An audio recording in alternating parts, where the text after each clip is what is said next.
Magandang gabi po sa inyong lahat. Parang kailan lamang, ang bilis ng panahon, noong nakalipas na taon, nagdiwang tayo ng 23rd na anibersaryo. Ngayon naman, parang kailan lamang. No? Mayroon ilan sa atin, nakasama natin ng 23rd, na hindi nakarating ngayong gabi. May mga ilan sa atin, nakapiling natin noong nakalipas na taon, na hindi na natin makakasama. Tunay na napakabilis ng panahon, subalit sa kabila ng ito, pasasalamat ang siyang ating dapat na maging tugon. At ang bawat pagdiriwang po ng anibersaryo ay hindi lamang pagdiriwang ng handaan at sayahan. No? Alam niyo talagang itataya ko po yung pagkapari ko doon sa choir natin ngayon. Wala pa ako sinasabi, natatawa na ho kayo. Totoo po, itataya ko po yung pagkapari ko. Alam niyo po kung bakit? Dahil po anniversary, 2:00 pa lang, nagpa-practice na ho sila. Talagang sabi ko, iba rin yung choir ng El Shaddai, no? O yan, ha? Kabahan kayo, pinalakpakan na ho kayo, ha? Entrance song pa lang po kinakanta ninyo, pumalakpak na sila, no? Kaya sabi ko kanina, dapat ho talaga kayo mag-practice. Pero ganun pa man, no? Siguro in a more personal note, no? Anayahan ko kayo, no? Nakita ko yung pamilya ni Sister Nori kasama natin ngayon. At sigurado ako, kung buhay ang Sister Nori, isa sa mga aktibo sa gawain natin ngayong gabi. Kaya kasama natin ang kanyang pamilya sa pananalangin para sa katahimikan ng kanyang kaluluwa. Pangalawa, no? Parang nananadya pa yung pagkakataon sapagkat mantakin ninyo, masaya yung pagdiriwang, anibersaryo, pero ang ebanghelyo, kakaiba at taliwas sa ating ipinagdiriwang. Nagsasaya tayo, nagpupuri sa Diyos, pero ang mabuting balita ay tungkol sa kademonyohan, no? Tungkol sa masamang espiritu. Kaya habang nagninilay po ako kagabi para sa ating humiliya, no? Naalala ko po yung isang pelikula na aking napanood, no? Tungkol sa isang dalagita na sinaniban ng masamang espiritu, na siyang eventually naging sikat na pelikula. Makikita po doon sa kwento na iba't iba yung nangyari sa buhay at katawan ng biktima. Nandiyan nag-iiba ang kanyang boses, nababaluktot ang kanyang katawan, nagbabago yung kanyang anyo, nagiging matalas ang kanyang pagtingin.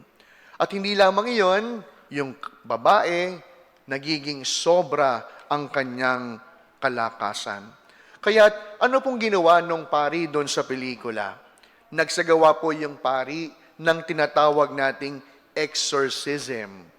Ang proseso ng simbahan sa pagpapaalis ng masamang espiritu sa sinasaniban nito. Kung ating titignan, mga minamahal kong mga kapatid, ganito din po yung ginawa ni Jesus sa lalaking inaalihan ng masamang espiritu sa ating ebanghelyo. Pinalayas ni Jesus ang masamang espiritong sumanib sa katawan ng lalaki, na siyang ilang taon nang pinahihirapan ng demonyo. Pero pansinin po ninyo, kahit pala ang mga demonyo, alam nila kung gaano kasama, o ang mga baboy, alam nila kung gaano kasama ang mga demonyo. Bakit? Ang sabi sa kwento, sabi ng masamang espiritu, papuntahin mo na lamang po kami sa mga baboy. At nung makita ng mga baboy na papalapit sa kanila, yung masasamang espiritu, anong ginawa nila? Tumalon sa bangin. Na parang sinasabi ng mga baboy, mas mainam nang mamatay kaysa saniban ng masamang espiritu. Kaya, talagang ang baboy, no? Mas matalino pa sa atin. Sapagkat alam nila kung gaano kasama ang masaniban ng masamang espiritu. Ano ang siyang pwede nating matutuhan sa pagdiriwang natin ngayong gabi? Sa likod ng ating kaligayahan at pagsasaya, isang bagay po yung ipinapaalala. The reality of the devil. the reality of the demon. Alam nyo, ang isa po sa mga taktika ng demonyo ay yung hindi lamang po tayo lokohin. That is the way of the devil to always tell a lie. Because the devil is the prince of lies. Bukod doon, ang lagi pong ginagawa ng demonyo, ang lagi tayong paalalahanan at sabihin, hindi ako totoo. Yun po yung laging ginagawa ng demonyo. Ang laging ipaisip sa atin, ang demonyo ay katang-isip lamang. Ang demonyo ay walang katotohanan. Ang demonyo ay hindi po totoo. Pero mga minamahal ko mga kapatid, ang demonyo ay totoong-totoo sa ating buhay. At ang nangyari sa Ebanghelyo, ilang libong taon na nakakalipas, nagaganap pa rin sa ating panahon. Isa po sa mga pelikulang napanood ko, yung pelikulang pinamagatang The Devil Wears Prada.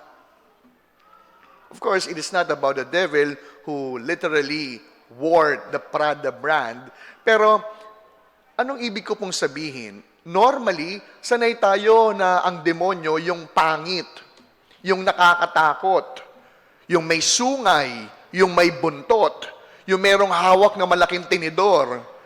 Pero itinuturo sa atin, sa kabila ng katotohanan ng demonyo, na ang demonyo po, most of the times, hindi po yung pangit. Ang demonyo, most of the times, hindi lamang po yung nakakatakot. Kagaya ng aking kinwento, even the devil is wearing Prada. It makes sense. Sapagkat, saan po ba tayo nahuhulog na patibong? Hindi ba doon sa mga masasarap? Saan po ba tayo nahuhulog na mga temptasyon?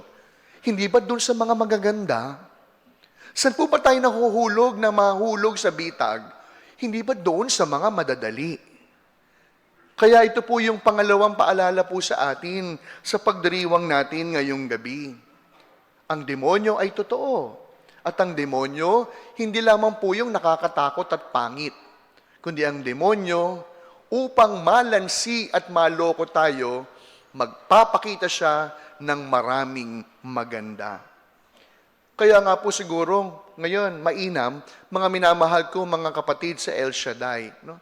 Maring sasabihin ninyo, hindi pa naman siguro ko napoposes ng demonyo, hindi nagbabago ang boses, hindi nababaloktot ang kamay, hindi nagkakaroon ng extra lakas.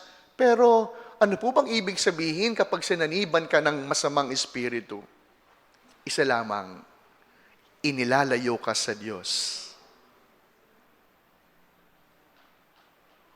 Kaya siguro ngayong gabi, mainam na kasabay ng ating pagsasaya, tayo po ay magbalik tanaw. Tayo po ay tumingin. Ano po ba yung mga sitwasyon, mga bagay, kahit pa mismong mga tao, ang siyang naglalayo sa atin sa Diyos?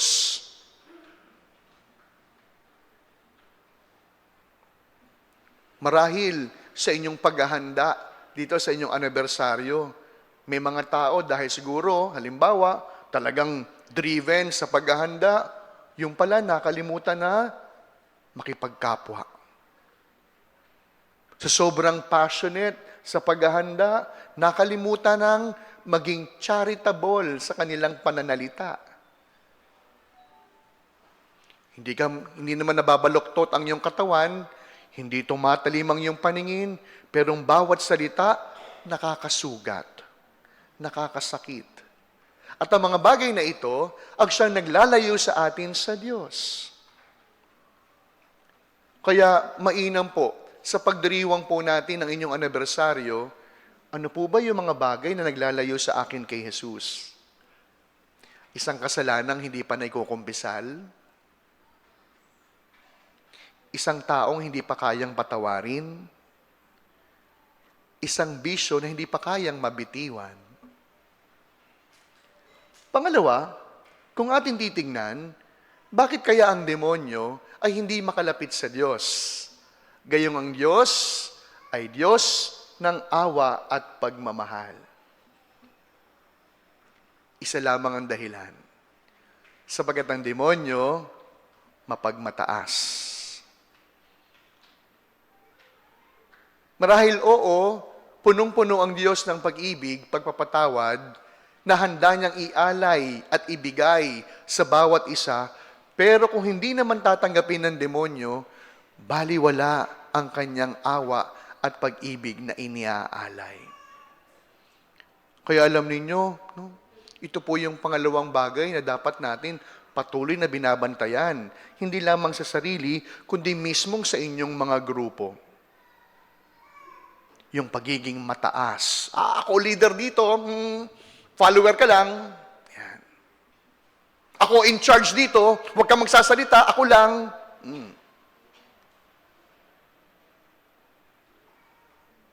Matagal na ako dito, bago ka lang. Yan. Alam nyo, minsan yan po yung mga nakakatakot no? 12 years pa lang akong pare, no? Minsan, tabi-tabi, no? May mga tagang-taong simbahan na minsan, Pader, hindi ka pa buhay, nandito na kami.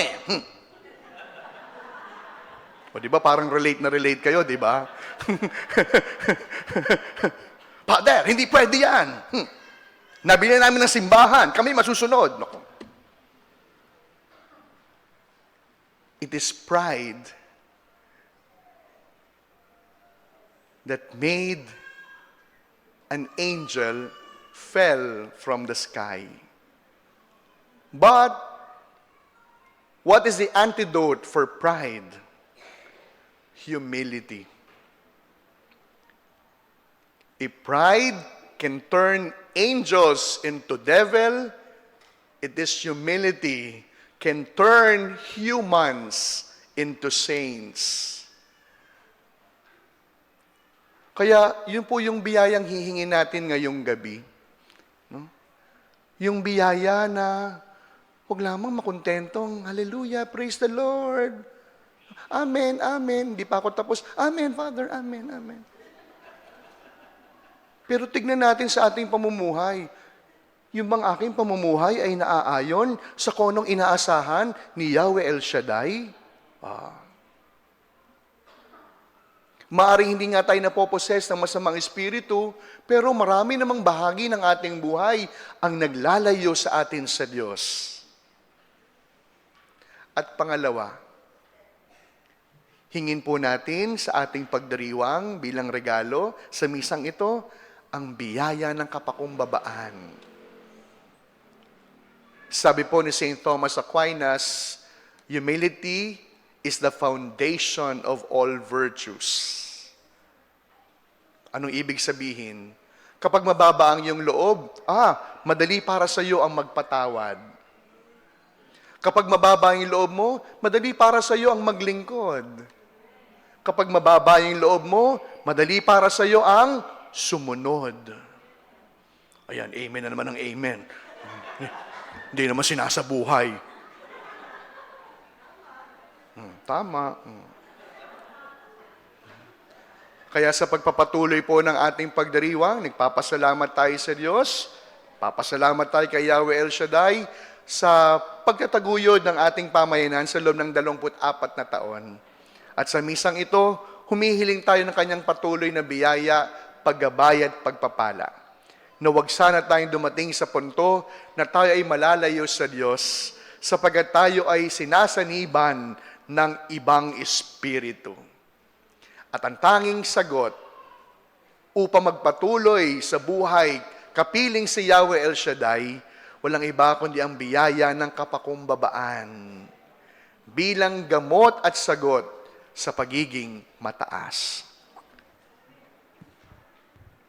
Palakpakan po natin ang ating Panginoon. Magsitayo po ang lahat.